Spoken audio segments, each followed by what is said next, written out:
All right, teammates, we're starting the show a little different. I want to clear up some of the language. This is obviously Dear Black Gay Men. We post every Wednesday and Thursday on YouTube, and we upload different content on Apple Podcasts, Google Play, Spotify every Wednesday morning. Then, in addition to that, we have live in-person events when the spirit and the paycheck moves us, right? But some people have been getting confused about the language. From now on, live on Dear Black Gay Men means in person. Put your good things on and come get you some of these Jay the Gentleman vibes. Then everything online is Dear Black Gay Men podcast. This show that you're watching Thursday night is Thirsty Thursday on Dear Black Gay Men podcast. Grab you a drink, tap into the comments, and pour it up while we have a conversation. If you want to drink what I'm drinking and support a Black queer-owned business, we'll have exclusive cocktails provided by Bottled, whose tagline is Shake and Pour Over Ice. It's big things happening here at Dear Black Gay Men, and I'm so excited that you're rocking with us. Now, let's get into it. Super Tuesday is over. The Supreme Court just ruled. Can we do it, Joe? This is Black Gays for Trump, the most eye-rolling title ever, but the show starts right now.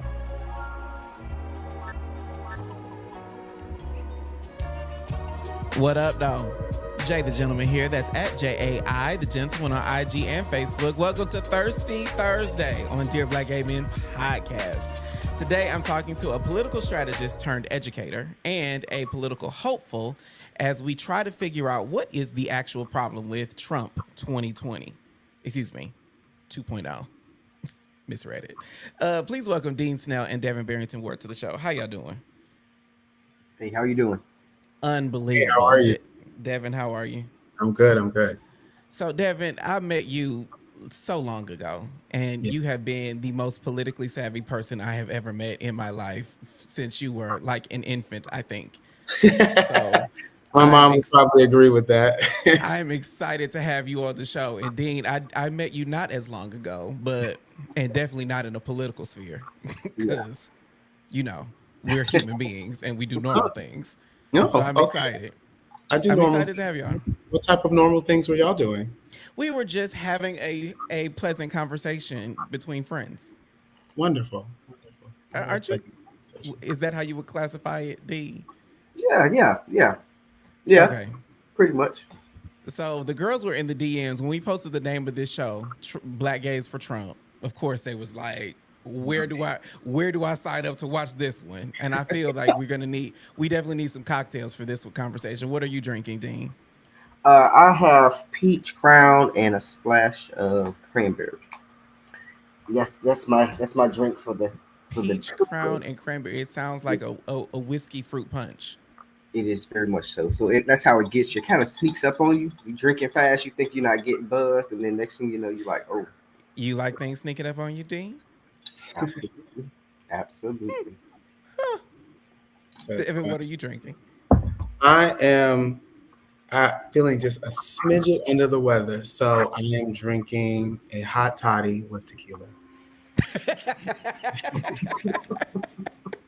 I love that. A smidget under the weather. So just give me just a little nosh of tequila. I'm here for it. You know, a little excuse, just a little bit. A little excuse. I know that we are going to need. I am drinking my bottle cocktail.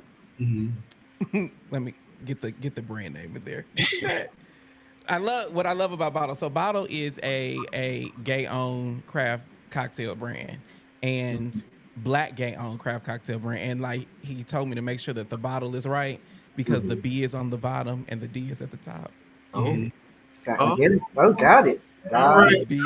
I like that. That's good marketing. Okay. It's so good. It's so good. It's good marketing. I'm here for it. Okay, so special thanks to Bottle for providing craft cocktails for tonight's show. If you want to pick up your Bottle cocktail, visit bottle.co and use our exclusive coupon code at checkout for 15% off and free shipping. Remember, Bottle cocktails, shake well and pour over ice. I'll do that during the break because I'm gonna need one for this one. Are y'all ready for this conversation, Dean and Devin? Absolutely. Yes. All right, let's get into the episode.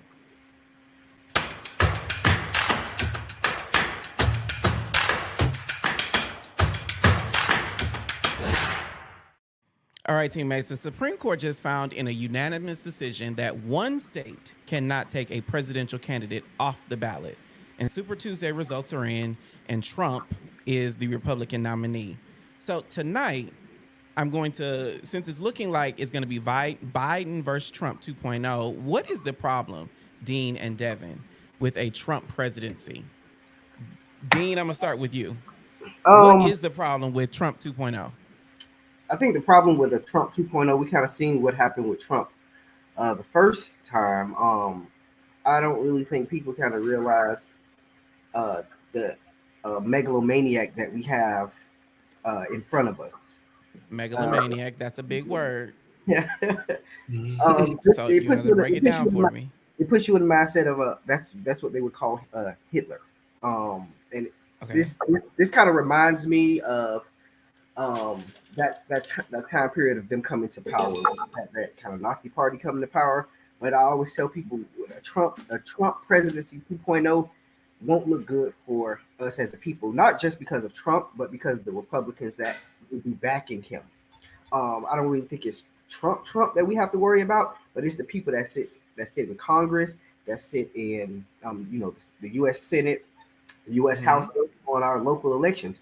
I mean, and I'm sure we'll get to that on this podcast, but you have to look and see what the Republicans are doing nationwide as far as like taking away people's rights. Okay. So imagine what would happen if they have all three branches of the government and we can't stop them. So I mean, I think that is a very, very politically savvy answer. I'm certain that Devin completely followed everything you're saying. But the realty is the girls remember I was getting stimulus payments. I was getting a Donald Trump check because of the pandemic. I was getting a whole bunch of perks in my everyday life with that white man in that toupee in the office. Devin, what is the problem with giving him that power back? He was the one making sure his name was on the damn check. Well, that was part of the reason why it took so long for the money to get there in the first place, because everything is about Donald Trump. The problem with having Donald Trump as president of the United States is that, the problem with having Donald Trump as president of the United States is that, generally speaking, let's ask folks, would you want Jocelyn Hernandez to be president of the United States? Would you want Needy Leaks to be president of the United States? I mean, really, this is someone who is a reality TV star. And so we have to recognize that there's a lack of legitimacy as him being president. The other piece is that many of the things that he's credited with were things that were put in place by the previous administration. Here's how presidents work. You see the most actions that you're seeing that you're saying, oh, Donald Trump did this. It was actually credited to the president before them. And same thing with Obama and some of the things that he was able to do. He gets a credit for. Everybody might remember, if you're old enough, the bailout because of the 2008 recession. But that was actually done by the Bush administration, but people credit Obama with that. And so a lot of the things that you're crediting Donald Trump with, he didn't actually do. He just took credit for it, and he's very scammy. But then along those same lines, in our community. So in the same way that we look at scammers in our community, wait. You can't drop the bombshells and then just be like, oh, well, let's move on. Okay, so you said a whole bunch in there. Now you said one president credited with the programs that a previous administration put in place. So then has Joe Biden done enough? No, and I think that's the challenge with Joe Biden, right? But the difference between Joe Biden and the difference between Donald Trump is one is bragging openly about being a dictator, and the other one is not. And so I think sometimes we think that we vote for presidents and then we just go home. It doesn't work that way. And so what we realize is that we have to advocate, we have to work for ourselves, we have to do more than just voting, right? But the work that we need to do in order to have the country and the communities that we want would be much easier under a Biden presidency as compared to a presidency under Donald Trump, where he is bragging about being a dictator and having an authoritative regime. And for those who don't know that, authoritative governments are like North Korea, Russia, some might argue China, right? And so those are not places that the girls are typically going to go visit, right? They go to Thailand, they go to Brazil. They're not going to authoritarian countries because nobody wants to live under that. And so that is the reality that we're facing with this president. the potential of that president becoming a president again. What I will also close with is white people. You can't close yet. We only 9 minutes into an hour-long show. Well, my statement, excuse me. Okay. White supporters of Donald Trump staged an insurrection. So, like, we don't have to talk about any of the policies. We don't have to talk about any of the people stormed the nation's capital. They tried to kill the vice president of the United States. He tried to overthrow an election. So, like, let's just stop there. Hold on. Let me. It wasn't successful, but the fact of the matter is that no one knows what it's like. We're seeing what's going on in overseas in other countries where they are actively in a level of crisis we have not seen in this country in quite some time. But hold on, see, that's my issue with political conversations. Hear me good, because Dean, I'm gonna come to you with this one. Okay. The real tea is people like me. I'm not looking overseas. I'm looking at my paycheck. I'm looking at my neighbor. I'm looking at my neighborhood. I don't look at Russia for anything. So the question for actual people is, why would I care about any of this, Dean? Why do I need to care? You should care about it. I'm gonna put it like this. Look at the Inflation Reduction Act. None of the Republicans voted for that. They voted against it. So right now we're seeing a record high inflation, and the party of Donald Trump decided that they did not want to pass that bill with Democrats. So the reason why all of your stuff is up, everything is expensive, is because they figured it was better to allow the American people to drown while they weren't in power than to allow them to actually succeed under a Democratic president. That always happens. Republicans are arsonists. They will burn down a country as long as they're not in power. That's what people need to learn. They also need to learn globalism is important, because what we're paying here in the United States pales in comparison to what other countries are paying. Inflation is much higher in other countries. I know we're a little upset. I know we're a little upset about stuff. But again, can you blame President Biden when he had his party put out a bill to reduce inflation, and the party of Donald Trump, who probably was spearheaded by Donald Trump, said, "Don't get that bill passed." So my problem with because I think, if I could, I think that this is the reason why so many of the girls are not engaging in political conversations, because we have there is this group of us that I as a compliment in saying that you two belong to, that are so politically informed. Hear me good. Y'all are so politically informed. And so you're speaking to issues that I think the average person like me ain't even thinking about. So when I go into when I'm going into the voting booth, I'm just listening for it. I honestly believe that most of us are just listening for the name that means me the least amount of harm. And the litmus test for that, for regular folks, is very different than it is for those who are politically in the know, I think. To some extent, I think we need to give our people more credit than that. The fact of the matter is that the reason why we have some of the conditions we have in this country is because politicians, including Donald Trump, have sent billions of your dollars overseas for war. The fact of the matter is we had kids in Decatur schools, right? Everybody heard about this. People saw that on ATL Scoop, that were eating cheese sandwiches because there wasn't enough money to make sure that those kids had lunch. And if they couldn't pay their lunch, they had to eat a cheese sandwich. But we got money for bombs. Like, that's on Instagram. Unless you live under a rock, you have seen a bomb level a community in Gaza with people screaming and crying and babies malnourished and this, that, and the third. And so you can choose to ignore that. But at some extent, we do have to push our people, because that level of daftness, that level of like, oh, well, girl, I don't care, this, that, and the third. Well, that's why we have the type of country that we have. And so, like, people got to make a decision. Either you're going to not complain about the conditions you live under, or if you're going to complain about the conditions you live under, pick up a book. That's not, I'm sorry. I actually don't think that, I'm not going to give the girls that type of pass. Like, because also we have a rich history as Black queer people of organizing and pushing this government to be better for all of us. And so, like, I don't buy that. Yeah. Okay. We wouldn't. I feel like for example, everything else. For example, we would not have survived the worst parts of the HIV epidemic if we were that like, oh girl, we don't care. I mean, like, our community would have been annihilated, right? And I'm not saying the girls don't care, but I will clarify what I am saying after the break. Okay, great. We got to pay these bills. I love this so much. This is great. This is legitimately great. If you're loving this content, be sure to subscribe on YouTube, like the video, share it with someone who needs a dopeness reminder, and hit the notification bell. Once you've done so, drop a bell icon, bell emoji in the comments, and I'll see you on the other end of the break. We'll be right back.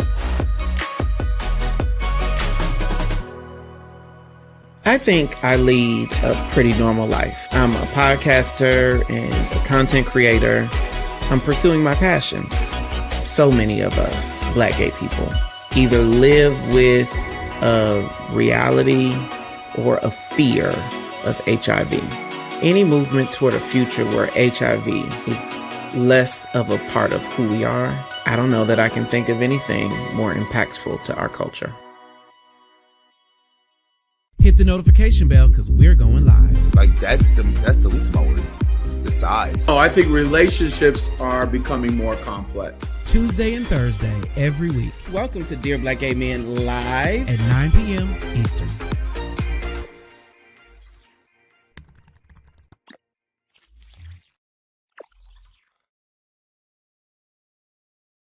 Welcome back to Dear Black Gay Men Podcast. This is Thirsty Thursday. RW in the comments, he said, I agree, Devin, no passes given. I wonder what you agree with. Let me know in the comments, RW. Which part of that do you agree with? Because he said a whole bunch of good nuggets. Also, let me just point out, I'm playing the devil's advocate. I hope y'all don't walk away from this thinking I'm dumb or uninformed. Let me say uninformed. I don't have political aspirations, though. Okay, thank you all for all the new subscribers and everybody already in the DBGN fam. Thank you for rocking with us. Now let's get back into the show. So, Dean, Devin. Now I do have to move on, but I want to circle back to one thing, and I think, Devin, you hit the nail on the head when you said we wouldn't have survived so many of the things that Black people have survived, specifically queer people, had we been as uninformed as I still do believe that a lot of us are. Dean, I'll ask if you have a response or a comment on that before we move on to the next piece. I agree with Devin. I don't think we are as uninformed as most people think. I think we do have a lot of misinformation out there, but I think just like we all have the internet, there are people out here who are trying to teach and tell people about these different laws, these different bills. You just have to follow the right people. This is the age of information. So right now, there should be no one that's not that informed on these policies or what's coming down the pipeline. We've all seen what happened under the Donald Trump presidency. We were stuck in the house. We're here in Atlanta, Georgia, for 1 month, but the rest of the country was stuck in the house for a year. It was something that could have easily been handled had we had a competent president in office. Like I think it was Devin said, do you really want a reality TV show host 2.0 again? I mean, next time it might not be COVID. Next time we might be, in the house for real. It might be COVID-20 next time. Who knows? I don't know. But that is actually the perfect segue to the next piece of this conversation. Our rights, check this out, everybody. Our rights are determined by the people that represent us locally, on a state level, and federally. To test our knowledge of what goes down in the big house, we are playing one of my favorite games here on Dear Black Gay Men. We are playing a game called Real Roundup, the politics edition.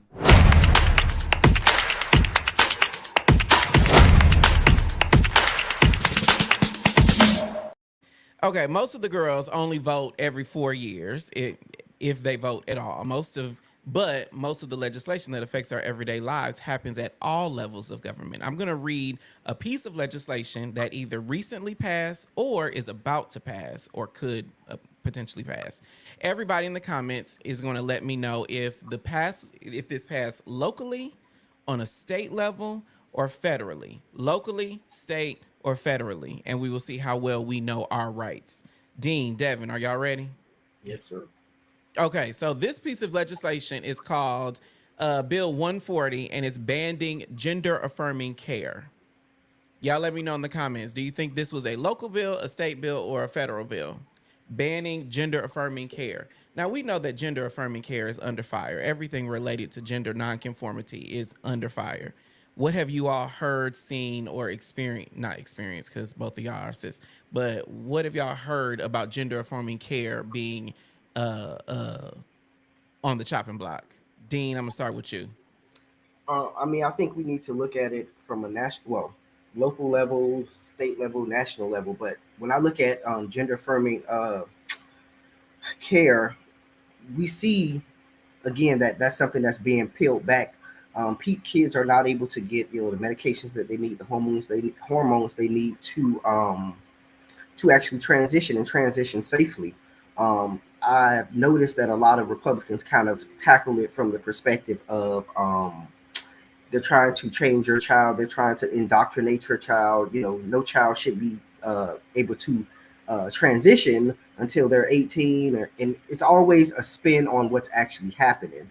The bill within itself, again, being that this is a state bill, but we do have I tell people state bills. You're not supposed to give away the answer, Dean. I'm sorry. Playing a game and you over here giving away the damn answers. My bad. You were supposed to say it's just a bill. I'm only a bill sitting on top of Capitol Hill. You supposed to say Schoolhouse Rock, but you over here giving away the damn answer. We can't play the game if you gonna give it away, educator. Okay, my bad. See how they do? See how they do? Mm-hmm. That's that crown peach and cranberry sneaking up on you. Sidebar, this cocktail that I got mixed from bottled, I got to slow down a little bit because it's coming up like this. A little sweat. You feel like you're about to be swallowed under this. You feel like you're about to be swallowed. I feel like I'm about to be swallowed. Go with it. Okay, so Dean gave it away. Dean gave it away. It's a state bill banning gender affirming care. And it's actually, what state is that in, Royce? Royce is the guy pulling the strings on the back. I wonder if he'll figure it out. Okay, let's go to the next. Several states have introduced these type of measures. Right. It is several states, but before I move on from that, I do have a question for you, Devin. How do we make cis hetero people care about gender affirming care for young trans folks? Like why how do you cross the line on that one, or the aisle? This is of the same mindset that when we're saying we don't want women to have the right to choose, it's all about controlling someone else's body autonomy. So if they'll do it to the trans kids, they'll do it to the girls that need birth control. They'll do it to They're eventually already doing it to the girls that need birth control and access to abortion and all that. What I was saying about that was that prior to that decision being made at the Supreme Court, nobody was saying anything when they were banning gender affirming care for queer kids before Roe v. versus Wade got overturned. This is not a new issue. And so people were quiet, and then what happened? Now it's you. And so eventually there's nothing stopping folks from saying, well, we don't want HIV prevention medication to be available to folks because we know that PrEP in their mind encourages risky behavior according to them, right? And so it's easy to ignore it when it's someone else, but when you're challenging somebody's body autonomy so that you can control the masses, it doesn't just stop with trans and queer kids. Eventually it's gonna knock on your door too. I would like to say one thing too. So I always tell people we have to be mindful of the bills that's being passed, and we have to be very vigilant, because what just happened in Alabama is something that can happen on a national level. I always tell people when we start seeing national things happen, it's because they've already gone through local and state courts. So once things go to the Supreme Court, 9 times out of 10, it's too late. And what we have to realize is we don't have that split Supreme Court anymore that we had in 2012 and 2014. We have a more conservative Supreme Court justice, thanks to the people that wanted to stay home in 2016. So, I mean, like I tell people, elections have consequences, and we are in the place that we're in because we want to stay home. Maybe don't stay home this time, because you stay home this time, your rights as an LGBTQ and a black man may be taken. Because remember, a lot of our people that introduced that bill to ban gender affirming care is the same people in Georgia who said that a baby is one that has at 6 weeks with a heartbeat and they ain't out the womb yet. And for black men that might not be queer or might not be gay, that may have relationships with women like I do. If you get a woman pregnant, she can put you on child support before the baby is even here. And we know so many black men are locked up for child support violations and this, that, and the third. So the idea that we were just like, oh, this is just something that happens to like trans kids and this and the third. Like, no, they care about where you put your they care about where you put your dick too. Of course you can say that. Do you know who I am? I don't know all the platforms. I be talking about dicks and asses. Well, y'all told me I couldn't smoke on here, so I don't know. No, you can't do that. You can't do that. We gotta draw the line somewhere. Okay. See, okay. We getting all off topic, but let's go to the next one. Bill number 394 says create Georgia Council of Library Materials to regulate reading material in libraries. Does this sound like it passed in the state level, the local level, or the federal level? Let me know in the comments, everybody. Now, while we're doing that, while the comments are coming in, first sidebar, everybody said state for that last one. But while the comments are coming in, Dean and Devin, when it comes to book bans, why should this matter to Joe Schmo? I know it matters, but why should it matter? Devin, I'm gonna start with you. Well, I mean, why do you want somebody telling you what you can and cannot read? Like, that's weird. Like, we've got to have a conversation with ourselves. Why are we so comfortable giving up our rights? Why are we so comfortable having other people who don't live in our lives, who don't pay our bills, who are not invested in our communities in the ways that we are, making decisions for us? In addition to that, it harkens back to, listen, this is the Handmaid's Tale in real life. They burning books. I was just gonna say that. they burning books. Handmaid's Tale. They telling the gays and the queers and the trans folks that they can't get their medicine. Okay, they're telling you gotta have a baby. Listen, like, this is getting scary. People worried about the border, people crossing over here, and soon it's gonna be people trying to get from America across the border, and you ain't gonna be able to leave. And so, like, people are thinking that, like, oh, that's so off base. We were in several states locked down in very real ways where the government said you couldn't go somewhere. And so I would be very cautious of a government that says you can't go here, you can't read this, you can't have this, you can't do this. Like, that's crazy. And book bans in schools are not necessary, because the idea that, first of all, librarians know what they're doing. They're much more educated about what books are appropriate for children than the majority of us. They've gone to school for that. Many of them have doctorate degrees in library study. So the idea that here's the thing about state lawmakers particularly, most of them are experts in nothing. Do you know what the requirement is to be a state lawmaker in Georgia? You got to pay $400. And sometimes, because people don't vote in these elections, how many? $400. $400. You sounded very bankhead when you said that. $400. When I ran you for didn't city say council, $400. You said West Side, $400. $400. Okay. And so the idea that people who just pay $400, many of them are not an expert in the material that they're making decisions on. So the people who are pushing book bans, they're not librarians. They don't have a degree. They're not even educators. And many of them don't read books. And so, yeah, but librarians are not putting rated R movies in our school libraries. And in the county, we're not engaging in that. Let me be clear. Okay. We're not engaging in that. I'm sorry. I didn't know if you wanted it to be interactive. I'm sorry. I mean, we do want to be interactive, but we're not engaging in. I won't say that. But what I will say, let me add one thing here to pivot the conversation. first, there were several people who said this was a local bill. Was this local, state, or federal? Race? Let me know. But the second thing is, for you, Dean, I'll ask, because you are an educator, and I think you have a unique skill set, a unique context to put on this conversation. When it comes to book bans, what does that do to, you know, children in a developmental age? Because we're not talking about, because the examples that people use for this are, you know, some very out there, outrageous examples to justify banning books like, you know, James Baldwin, and banning, you know, just LGBTQ literature in general. So what does that do to us at a young age? So I ask people, it starts with LGBTQ things, right?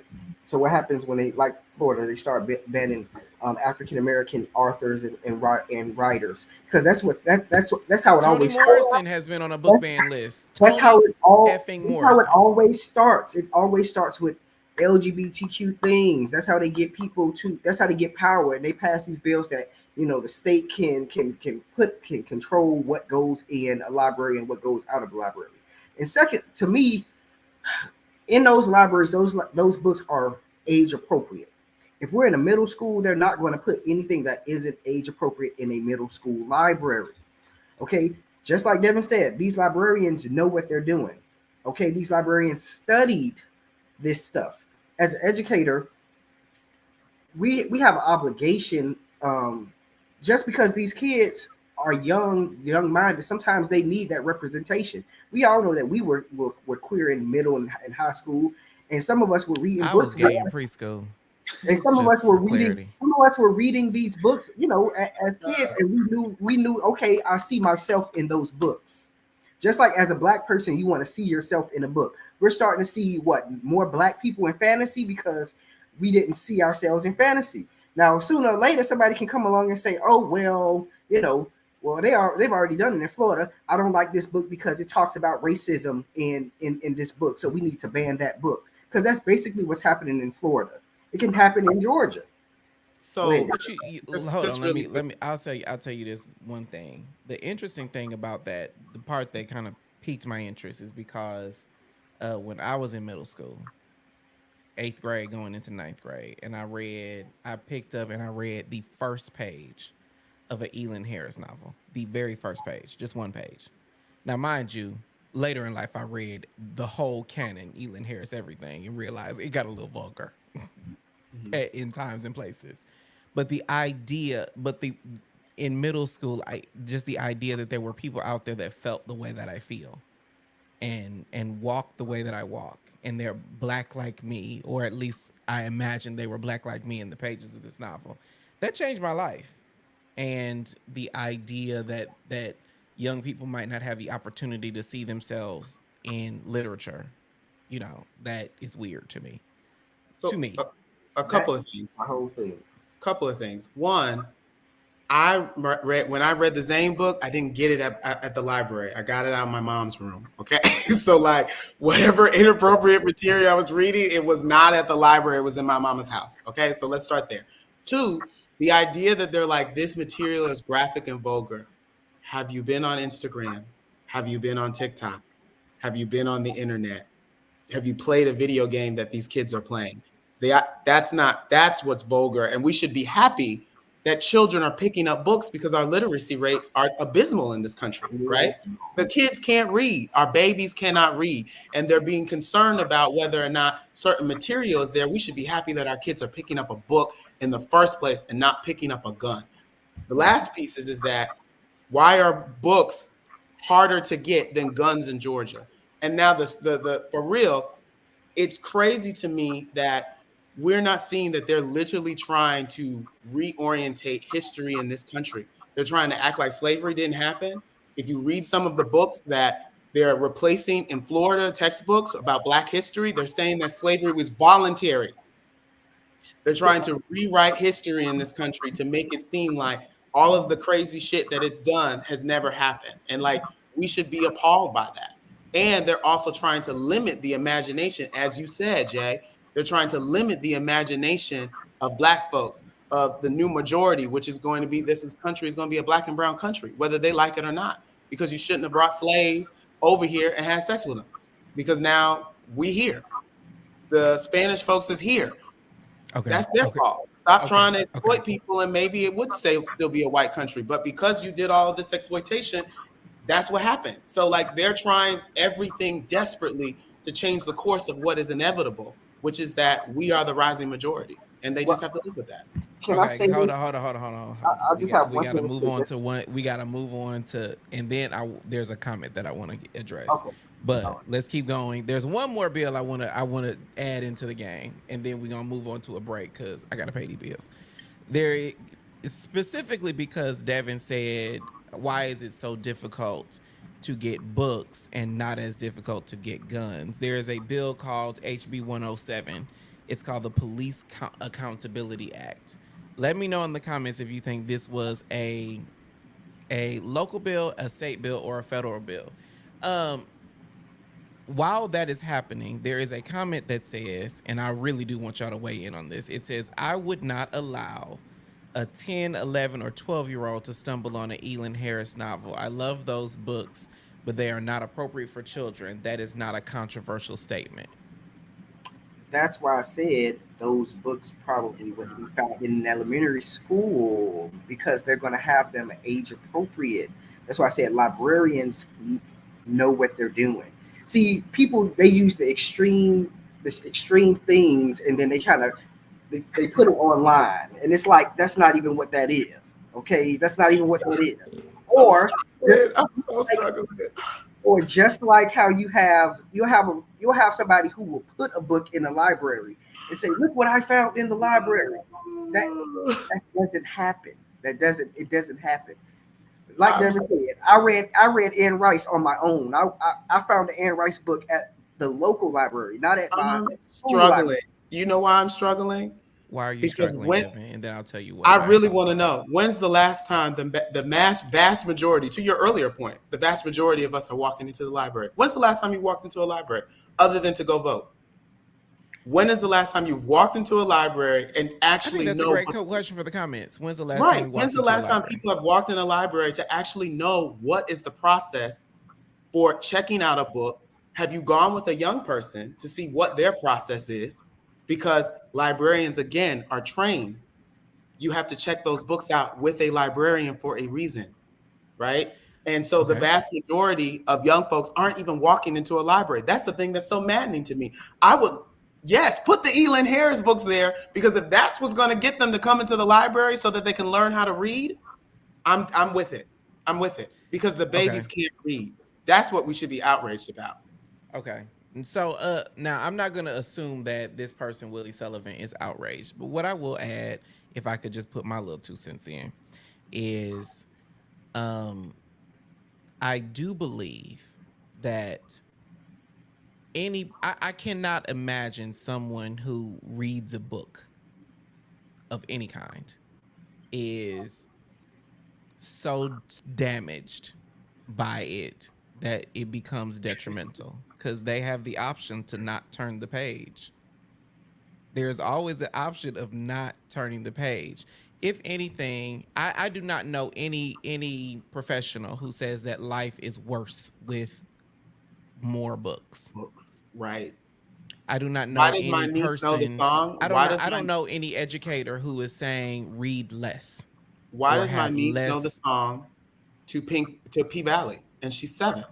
She doesn't know. She's not quoting some salacious material from the book from a library that she went to. She's getting that salacious material from TV and TikTok.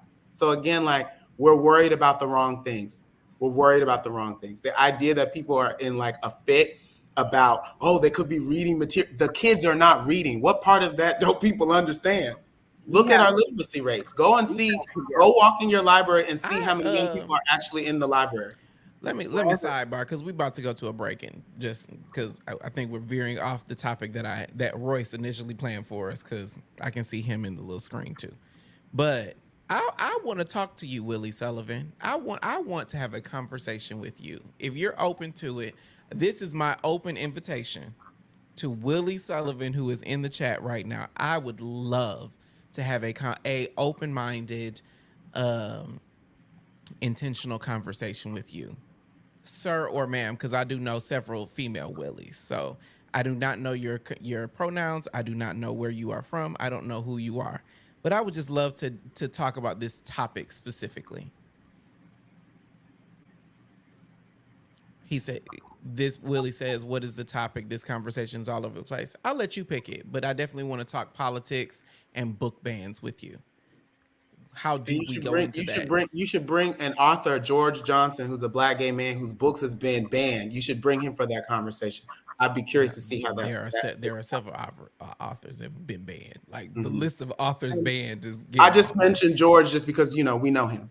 But see, a lot of authors' books have been banned because they're LGBTQ or Black, and sometimes the title has nothing to do with it. It's like, oh, this is an LGBTQ author, and it may not even be anything salacious in it. It may just be like, I think it was a book called Boys Wear Pink or something like that. All boys aren't blue. Yeah, it's actually right there.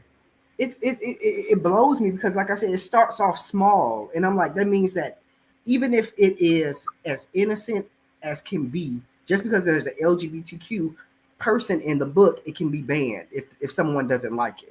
And the problem that I have also with a lot of people is that they have problems with things and they want to ban it because they have a problem with it. But what about the other side? What about those people who don't have what if I don't have a problem with it for my child? So you make a decision for your kid and I'll make a decision for mine. But the government shouldn't be making that decision. Exactly. That goes back to the whole thing of smaller government. When the government gets too big and they start taking things away from people, that's when we start going away from a democracy. Okay? Right. Because again, they're not working on inflation. They're not working on inflation. They're not bringing gas prices down. They banning books. They banning books. I gotta pay some bills. Let's get ready to go to a break. I appreciate the enthusiastic dialogue, but bills still got to be paid. Yeah. Let's go to break. All right. We are live on YouTube and we are live on Instagram. For our Instagram baddies, I want to know who is your voting day accountability partner. Tag your bestie on IG, and we will be right back.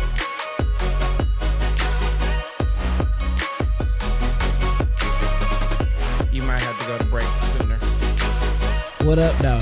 The conversation stay lit on Dear Black Gay Men podcast. Hook up, entanglement, situation, relationship, everything from dushing to dating. A top verb, but I am not a top noun. I am a guru at first dates. It's new every Wednesday. Subscribe now.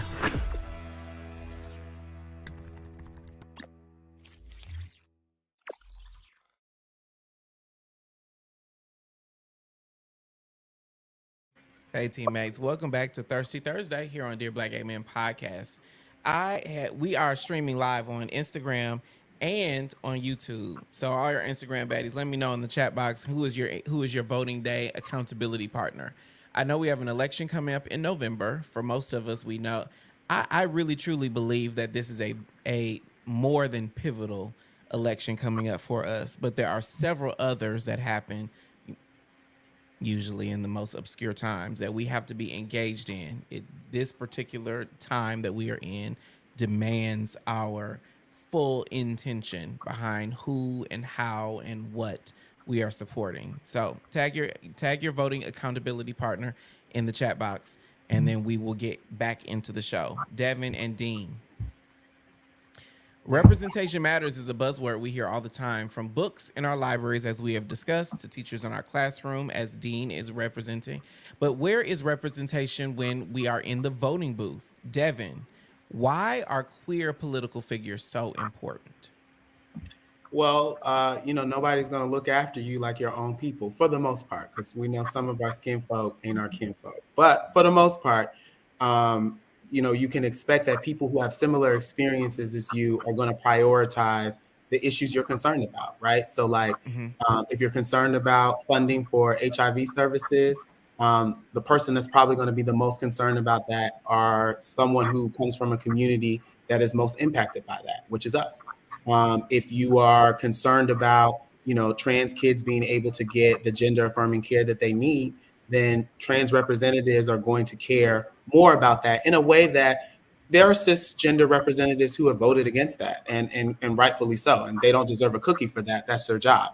But the level of passion and being able to bring the experiences that we know that we have daily is going to only really come from a person that has walked in similar shoes and on similar streets that you have. And so that's why representation matters, but it's also not everything, because just because someone is queer doesn't mean that we don't hold them accountable. That doesn't mean that sometimes they can't vote the wrong way. That doesn't mean that sometimes they're out of touch with the experiences in our community. But representation is something that matters to an extent. I wouldn't say it's the only thing that matters, because we have Black elected officials that don't always look after Black people. With every Black mayor that we've gotten in Atlanta, we've had less Black people be able to afford to live here, right? And so that is something that we got to contend with, right? So representation doesn't necessarily mean everything, but it means something. Okay, I think that's a perfect segue to my next question for you, Dean. Is what I've contended that the two of you are very, very politically aware. And so what do you believe is the expectation of us lay people when we go to the voting booth? Are we supposed to read every bill? Are we supposed to research every candidate? How informed should we be? I'll say you should be informed on your bills that you are having that's being passed. You should definitely be informed on the people that represent you. A lot of the times we always talk about things that's going wrong in our community, but it's because we vote for everybody with a D behind them, behind their name. And just like Devin said, just because they have a D behind their name does not mean they are representing you. Okay. Mm-hmm. Within the Democratic Party, you have moderates, you have liberals, you have and anything in between. So you have to make sure that that person has a background of supporting you as a people. You want to make sure the bills that's being passed aren't infringing on you as a person.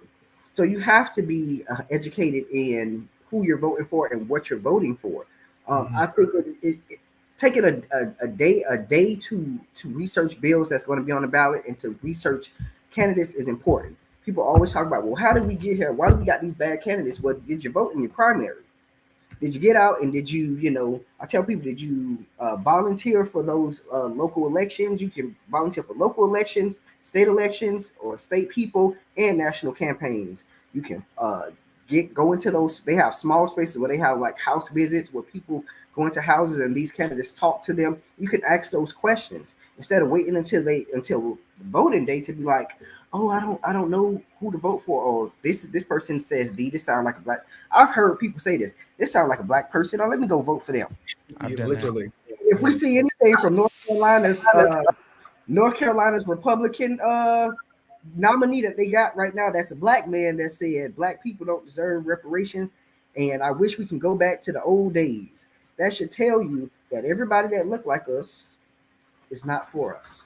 Yeah, they're about to have Uncle Ruckus as governor of North Carolina if people don't vote the right way in November. Correct. The interesting thing is, to the other side, there are many black people on the ballot that do not like. I would never think Tim Scott is a black man. Never. That's true. But he is, and he's got black skin. He's cozy up to 45. He's got black skin. I don't know if he is fully immersed in the black experience, because people can remove themselves from that, especially when you get to certain levels of power. A U.S. senator, you can remove yourself from the black experience. He wasn't elected to represent a black issues in South Carolina. Ain't nobody black in South Carolina really supporting Tim Scott. It's white business elite folks who and rednecks who have decided that this black man can do our bidding, because that's what they tried to do with Herschel Walker in Georgia, and he couldn't read and write. Right. So I want to go back to something you said, Dean. You said you take a day to, because I think that is critical. That's a big call to action that you're putting out. Take a day and research what is on the ballot in your area. Is that what you're saying? Yes, absolutely. I can tell people my mayor of my city of Brookhaven is John Park. I know that for a fact. My city council person is Jennifer Owens. And that stuff matters because those are my local people. They are in charge of my day-to-day life. Local and state elections are in charge of your day-to-day life. We all saw when President Obama tried to send stuff to Republican states, and Republican governors was like, we don't want that. We're sending it Medicaid expansion, things like that. Correct. So yes, you might have voted for a black president who had your best interest at heart, but you allowed that white Republican to still sit in office. And the reason why you can't get this extra Medicaid funding, or why you can't get extra funds to education, why you can't get funds to, I mean, look at Michigan right now, and look at Detroit and the whole water situation. Well, Flint and the whole water situation. That's I was born in Flint. Yeah, but what I'm saying is that's years of putting people in place that don't have your best interest at heart, even though they might look like you.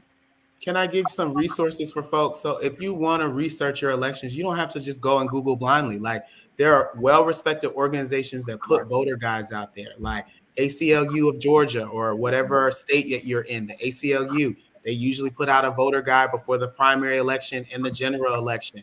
Working Families Party is going to put out a voter's guide. If you're here in Atlanta and you're concerned about affordable housing, Housing Justice League puts out a voter guide on who's the best on housing issues and affordable housing and home ownership and things of that nature.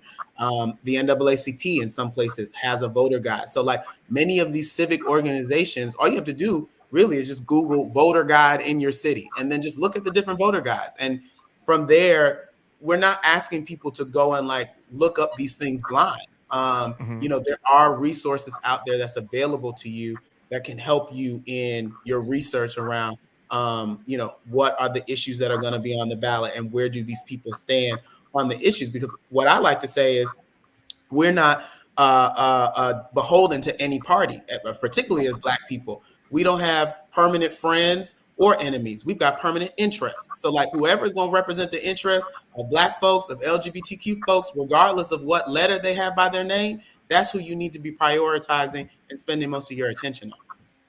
And that is the most important thing that we as a people need to realize, especially when we're going to the ballot, is that it's our interest. If we allow people who don't have our best interest to continue to run our country, like when you have those people that say, I'm just going to stay home for the election, well, then don't get mad when the person that does not have your best interest wins and then they start taking away your rights. Okay, that's what people were saying about a lot of the women, specifically white women who stayed home or they decided to vote third party, and then now their rights are going for 4 or 5 years later. Well, you can't blame anybody but yourself because you decided that you wanted to stay home or you wanted to do a protest vote. I tell people right now we're at a point right now in this country where we don't have that luxury. Yeah, okay. I would say that primaries right now, what people are doing in Michigan, what people are attempting to do in Georgia to vote uncommitted, they're still showing up and voting, but they're sending a signal to President Biden that, listen, if you don't end this war and stop sending billions of dollars over to Ukraine and billions of dollars over to Gaza to inflame a genocide and make things more expensive here, we're not going to vote for you. We're not going to show up. In the Biden administration, it's their job to listen to people and say, well, the people who put me in office are saying to stop doing this. And the only way that we can really show that we're serious right now is during these presidential primaries. The strategy in Michigan was that Biden only won Michigan by 150,000 votes. So if 100,000 people say, hey, we're not too sure about you, the president needs to listen. Georgia, he only won Georgia by 12,000 votes. If 10 or 8,000 people decide to stay home because they're tired of this war, we're going to be in trouble. And so the president, if he wants to win, that's what most people who run for public office, I know when I ran for public office, I wanted to win. And so the best thing that you can do to win is listen to the people who have to vote for you. Yeah. I think that's a perfect place to take a break. After the break, we want to hear from you. Drop your questions in the comments, and we will ask the guests live on the show. The best question on YouTube and IG is going to win big. We will be right back. Did you know that there are more than 38.4 million people living with HIV globally? Or that 13% of people who have HIV in the US don't know it? Did you know that there are HIV vaccine clinical trials throughout the US to find a vaccine that can stop HIV? Or that they need volunteers? Learn more about how you can help at helpendhiv.org. Hey teammates, welcome back to Dear Black Gay Men podcast. Before the break, we told y'all to drop your questions in the comments. Chiago, I see him there. Chiago has picked the best question on YouTube. Chiago, my buttons ain't working. Hold on. I think it's too much of that bottle. That what bottom bottle or whatever. I don't know if it's the bottle. I don't know. Chiago, what's the question for Burning Questions? Is it up there? I think it says. Is it coming? That ain't me, just FYI. And while we're talking about the bottle, I only drank a little bit as I hit the ice bucket. We got a question coming, Chiago? Okay, no worries. So, if there was a parting call to action from both of you, what would be what do you want people to have taken away from this conversation? Devin, I'll start with you. I was hoping you weren't going to start with me. So a couple of things. Like we have the country that we're willing to fight for. We have the country that we're willing to work for, right? If we have a country where inflation is gone crazy, where gasoline and groceries are really expensive, we can't just continue to ask politicians, how did we get here? We have to ask ourselves, how did we get here? How do we allow ourselves to be taken for this ride? Is it because we are not really paying attention to what's going on in the community? Are we allowing ourselves to be distracted by things that don't necessarily really change the conditions that we live in day to day? And so we have to ask ourselves, what's our commitment to the communities and the country that we want to live in? I want to live in a country where we're reclaiming our future, where we are reclaiming our future from corporate greed, where we're reclaiming our future for affordable housing, where people know what it's like to be able to not live in this massive amount of debt. I want to reclaim our future from the scourge of the HIV epidemic. I want to reclaim our future from racism and all of this ridiculousness that we have wasted so much time with. We've spent so much time on racism. Like, could you imagine what we would be able to do if we didn't have to waste our time with that anymore, with systemic racism? And so that's just a question that I have to people who are watching is like, what are you willing to do beyond just voting? Like, are you going to show up to the city council meeting? Are you going to ask one of your friends, create a buddy system? Okay, like this week I go to the city council meeting and I report back to my neighborhood what happened, because everybody can't go. But like, we got to start getting creative, because on the other side, they're organized, right? We're seeing what a 50-year organizing strategy around reducing abortion access, around changing the education system so that we try and change the history of what actually has happened in this country. We're seeing it. We're seeing it. We're seeing it. We're seeing it. Where wages are going down, but everything is going up. And so we have to ask ourselves, what type of country and communities do we want to live in? And so I'll end there. And then I have news that I'll be sharing more in depth, but I'm going to be a candidate for Atlanta City Council this year for a special election to replace a Black lesbian woman, Keisha Waits, who recently resigned from the Atlanta City Council to seek higher office. I actually used to be her chief of staff. And so I'm really excited to be able to talk with folks about all of these issues and much more about what's impacting Atlanta and the type of city that we want to be, because I really think that like we're fighting for our future, y'all, like not trying to be, cliche, but we really are in a fight for our future. And I think that we can win. We deserve to win. So is that an exclusive? That's an exclusive. I said that here. Did you just announce your candidacy on Dear Black Gay Men? I did. I just love that so much. I hope you can follow that up with something good, Dean, because he just dropped a bombshell. So, Dean, you running for mayor of Brookhaven? What's up? No, I'm not running for mayor of Brookhaven. I wish I was, though. Well, real quick, let's give that some breath, though. That is amazing. Yes. That is absolutely amazing news that you are running for city council. What seat in the Atlanta City Council is that? So it's post 3 at large. So it's a citywide seat. So everybody in the city of Atlanta will be able to vote in this election. And it will actually more than likely be on the November ballot with the presidential election, which is unusual because usually city elections are not the same year as presidential elections. And so more people than usual will be voting in this race. And so I'm really excited to be talking with people from now until November about how we fix the city, because Atlanta is a great city, but it's a city with a lot of problems. And part of the problem is that we got the wrong people in these seats. We got people who are too casual about, the problems that are going on in the city. We're too comfortable with the fact that Atlanta is the #1 city for racial inequality in the country. That's a shame. How we the Black Mecca, but then we the #1 city in the country for racial inequality? That makes no sense. And it's because we have Black folks who have rested on their laurels, who are colluding with Republicans at the state government to give away billions of your dollars in taxpayer money to people who don't need it. They're about to give a tax break to Elon Musk for a facility that he's going to open here in Georgia. That could be teaching these babies how to read. That could be making sure that kids don't have to worry about whether or not they got to pay for their lunch at school. That could be making sure that we're actually building real affordable housing.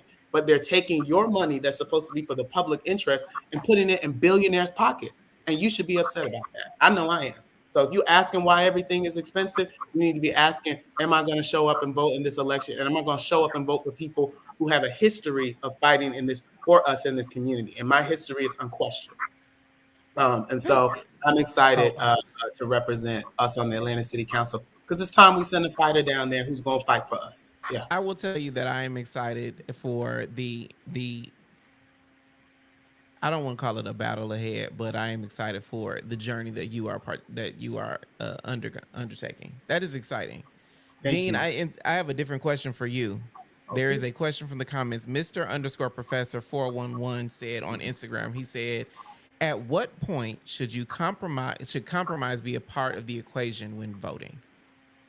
I don't think you should compromise anything that you see as a issue. You think we should be compromising with inflation right now? Absolutely not. Most people right now can't even afford to put gas in their tank, pay their bills, and do daycare at the same time. It's a lot going on. So I don't think we should compromise anything when voting. I think what we want as a whole, as a community, is what we should be pushing for as a community.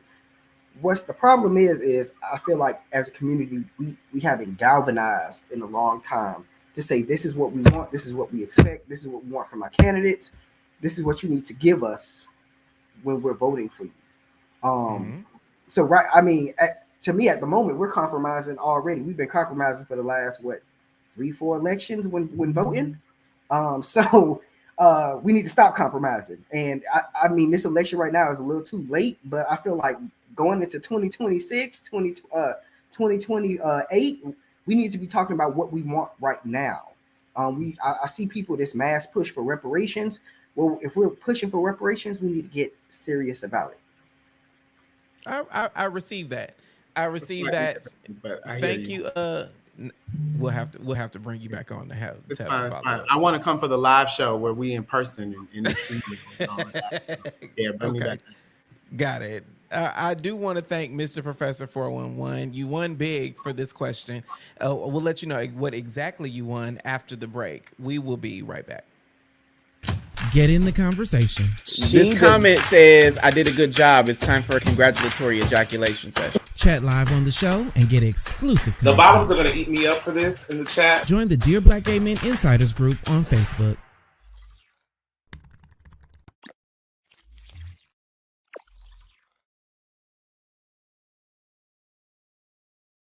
Okay, teammates, I want to thank my guests, Devin Barrington Ward and Dean Snell. Devin Barrington Ward, who is now a candidate officially for Atlanta City Council, and Dean Snell, thank you so much. You can connect with both of them on Instagram. Links to their socials are in the description.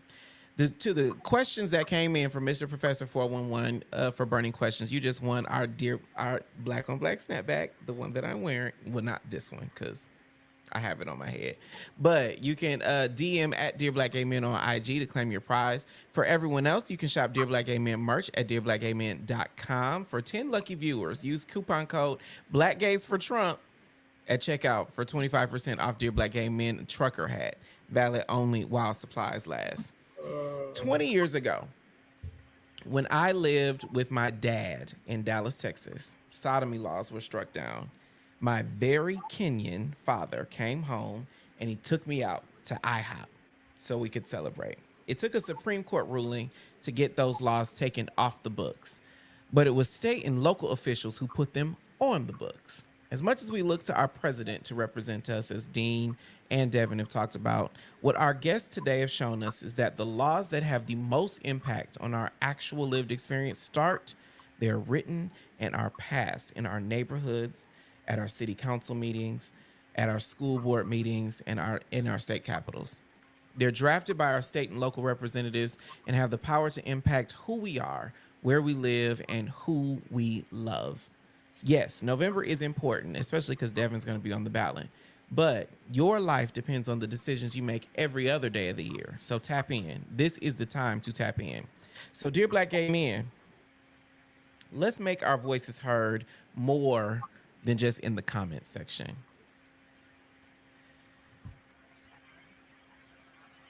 That was weird. That was our show. I am Jay the Gentleman. That's at JAI the Gentleman on IG and Facebook. If this episode made you feel a little more dope, be sure to subscribe to Dear Black Gay Men on YouTube. Like the video and share it with someone who needs a dopeness reminder. Dear Black Gay Men podcast is new every Wednesday. You can stream it on Apple Podcasts, Google Play, Spotify, or wherever you get your podcasts. And Dear Black Gay Men Live Thirsty Thursday is new every Thursday. I am Jay the Gentleman. This has been Dear Black Gay Men Podcast, and I will talk to you next time. Bye.